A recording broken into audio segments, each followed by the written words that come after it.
USC plays Oregon this weekend in what is a big time game, not only for the college football playoff, because I still think that there's a pathway for USC, despite what you might think right now, to make the college football playoff. And it includes beating Oregon on Saturday, because if you subscribe to my theory of making the college football playoff, and I think you should, that there is a waiver for losing to somebody better than you, which USC would have lost to Notre Dame. I don't think it's unreasonable to say Notre Dame is better than USC. And if you beat yourself one time, a loss on the road at Illinois where things didn't go the Trojans' way down the stretch, that means USC's still in the running. And if they were to get a top 10 win over Oregon on Saturday, it would go a long way in helping firm up those college football playoff chances. But I think this game is the hinge point for Lincoln Riley's tenure at USC. This is, I think, a legitimate make it or break it type situation for Lincoln Riley, where whatever happens on Saturday, whether win or lose, whatever conclusion you draw from that, I think you're right. If USC loses to Oregon on Saturday, I think the story and the narrative and the conversation is that Lincoln Riley is the close but not good enough coach at USC, that he has not lived up to the hype, the money that they paid him, that he has not done the things that you would have expected Lincoln Riley to do as the head coach of the USC Trojans, and it just might be time to move on.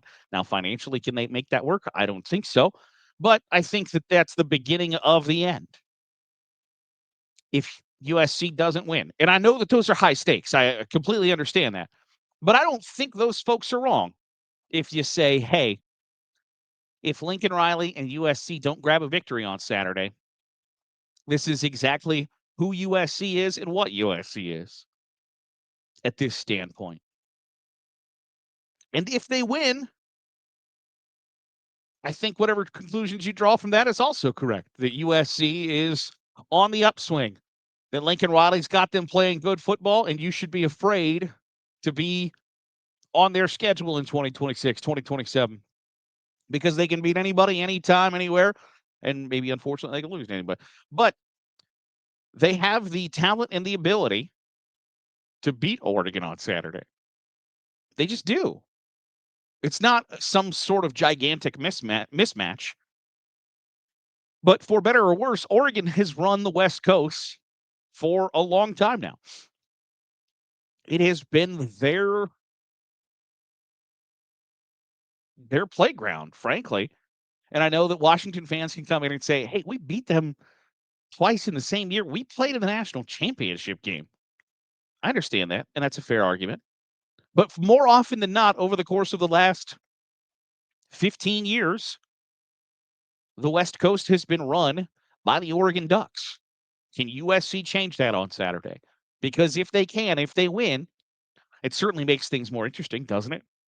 It makes things on the West Coast, whether it's recruiting, whether it is for dominance, for bragging rights, whatever argument you'd like to make, if USC wins, there's undeniably positive momentum because at that point they're 9-2 with a game to go and a chance, I think, to still, obviously, they, like a lot of other schools, need some help to really jumpstart the conversation that they still deserve to be in the college football playoff discussion. But a win over Michigan, a win over Iowa, a win over Oregon, and their losses, which apparently have become really important over the course of the last week or so. A 2-point loss on the road at Illinois and a 10-point loss on the road at Notre Dame, who is in line to make the college football playoff themselves. I think that conversation starts on Saturday. Should USC beat Oregon? That, hey, should we be looking at the Trojans as a legitimate playoff contender? And if they win, yeah, you should. And if you lose, I think the conversation becomes too much for Lincoln Riley to overcome at that point, because it's just another in a long line of close but not good enough. And USC didn't invest that much money in Lincoln Riley for close but not good enough. And that starts the beginning of the end. I recognize that those are really wild swings, but I think it's true. Argue with me in the comments, because I think that genuinely, whatever determination you come to after the result on Saturday is correct. If USC is able to beat Oregon, they are a player and a contender in the Big Ten going forward. If they lose, that's what you come to expect from Lincoln Riley coach teams. Can't win the big one. I don't think you're wrong either way. I'd love to hear your thoughts in the comments below. I know it's a short episode, but I really find that situation really, really interesting. And so I want your thoughts in your comments below on what you think happens Saturday between Oregon and USC and what that means going forward.